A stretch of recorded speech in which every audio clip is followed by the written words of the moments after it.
कानून वापसी का ऐलान, अब एमएसपी पर घमासान।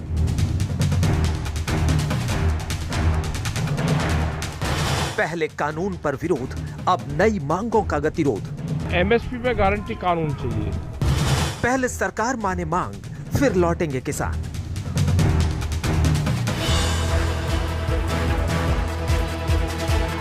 छह मांगों पर अड़े किसान, कैसे निकलेगा समाधान?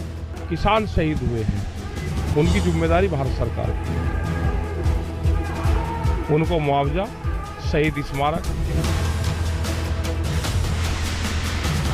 सरकार से लड़ाई जारी है, अब आर पार की तैयारी है। जो काम किसान के लिए किया, वह काम मोदी जी के बराबर का किसी किसान नेता ने नहीं किया।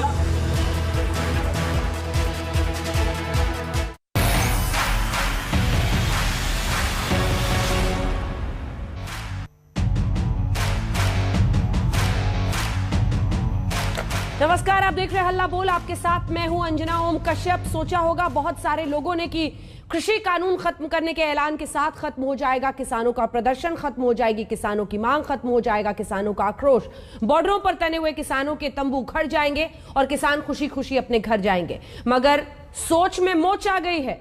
किसान कहीं नहीं गए, बल्कि एक मांग पूरी होने के बाद और ज्यादा उत्साह, ज्यादा ताकत से सरकार के खिलाफ अपनी 6 और मांगों को लेकर आगे आ गए हैं। किसानों ने मोदी सरकार पर दबाव बनाने का नया दांव खेला है, जिस दांव में सीधे सीधे यूपी का चुनाव है। अब किसानों के नाम पर जमकर सियासत भी हो रही है। पहले रिपोर्ट देखिए। हमारे साथ संयुक्त किसान मोर्चा की तरफ से, चूंकि किसानों की बात हम रख रहे हैं, भारतीय किसान यूनियन के राष्ट्रीय प्रवक्ता नेता राकेश टिकैत लाइव जुड़ेंगे। चर्चा की शुरुआत भी करेंगे अन्य मेहमानों से, उसके बाद उनके इंटरव्यू के बाद। लेकिन पहले ये रिपोर्ट जल्दी से।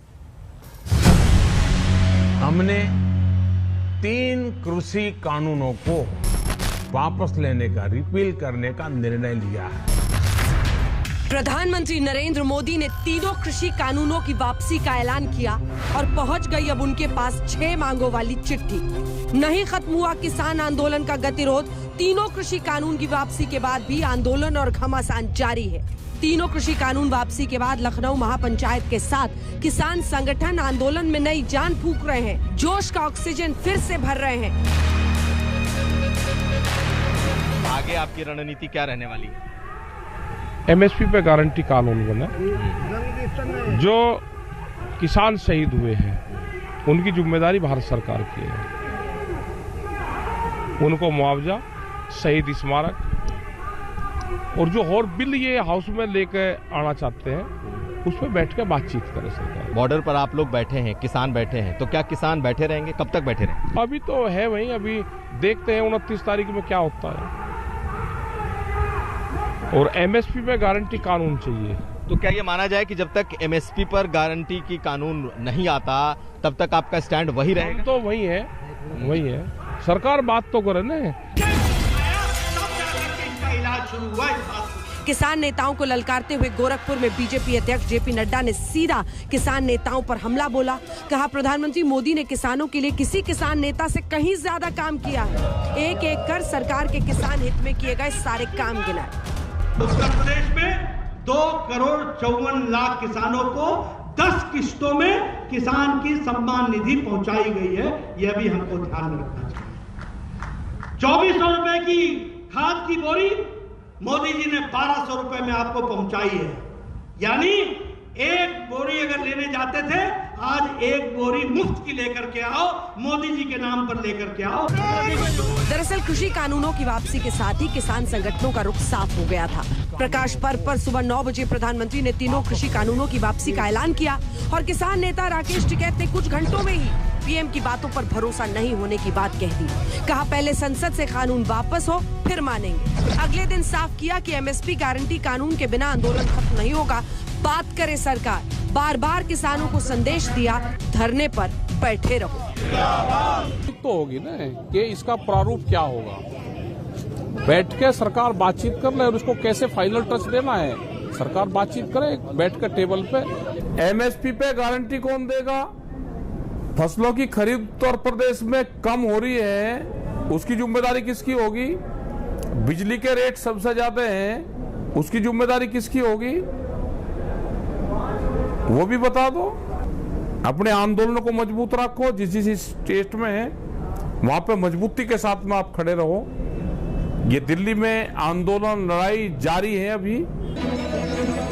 पीएम मोदी के कानून वापसी के ऐलान के बाद किसान संगठनों की हलचल तेज हुई। आंदोलन पर डटे किसान तो घर नहीं लौटे, अलबत्ता आगे की रणनीति के लिए बैठकों का दौर तेज हो गया। बड़ी बात यह है कि किसान संगठन अब तीनों कृषि कानूनों के अलावा दूसरे मुद्दे पर सरकार को घेरने की प्लानिंग कर रहे हैं, खासकर एमएसपी को लेकर। संयुक्त किसान मोर्चा की अहम बैठक में भविष्य को लेकर कई फैसले लिए गए। संयुक्त किसान मोर्चा ने पीएम को अपनी मांगों के साथ चिट्ठी भेजी है। खेती की संपूर्ण लागत पर आधारित सीजू प्लस 50% न्यूनतम समर्थन मूल्य को सभी कृषि के उपज के ऊपर सभी किसानों का कानूनी हक बनाया जाए। गृह राज्य मंत्री पर सख्त टिप्पणी की है। लखीमपुर खीरी हत्याकांड के सूत्रधार और सेक्शन 120B के अभियुक्त अजय मिश्रा टेनी आज भी खुले घूम रहे हैं। आपके मंत्रिमंडल में मंत्री बने हुए हैं। वह आपके और अन्य वरिष्ठ मंत्रियों के साथ मंच भी साझा कर रहे हैं। उन्हें बर्खास्त और गिरफ्तार किया जाए। 700 शहीद किसानों के परिवार के मुआवजे और पुनर्वास की व्यवस्था हो और शहीद स्मारक बने। किसानों पर दर्ज मुकदमे वापस ले सरकार। पराली जलाने पर सजा का प्रावधान खत्म हो। सरकार पर दबाव बनाने के लिए आंदोलनकारी किसानों की पूरी रणनीति तैयार है। 26 नवंबर को दिल्ली के सभी बॉर्डर पर किसान बड़ी संख्या में जुटेंगे। 27 नवंबर को किसान संगठन एक बार फिर बड़ी बैठक करेंगे। 29 नवंबर को संसद तक ट्रैक्टर रैली का आयोजन भी अभी तक तय है, जिस पर आखिरी फैसला 27 नवंबर की मीटिंग में लिया जाएगा। 26 नवंबर को 1 साल पूरा हो रहा है आंदोलन का। दिल्ली के बॉर्डर पर और पूरे देश में बहुत बड़ी किसान महापंचायत होगी।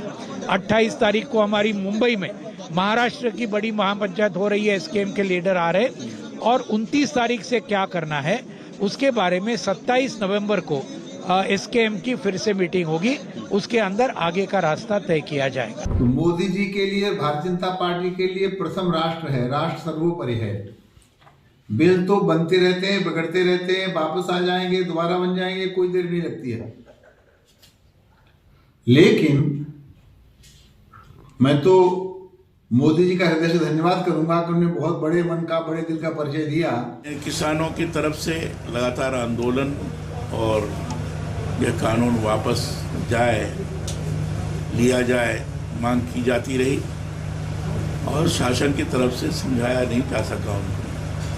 अंत में इन्होंने ये निर्णय लिया कि इस कानून को वापस लेना चाहिए और बड़े आंदोलन को समाप्त करना चाहिए। मैं समझता हूँ कि बड़ी सकारात्मक दिशा में ये पहल है, अच्छा कार्य हुआ है। तो क्या है डगर किसान आंदोलन का? इतना तो तय है कि सरकार के साथ बातचीत के बिना किसानों की घर वापसी नहीं हो रही। तो क्या कृषि कानून पर प्रधानमंत्री का नई शुरुआत का आह्वान खाली चला जाएगा? आज तक ब्यूरो।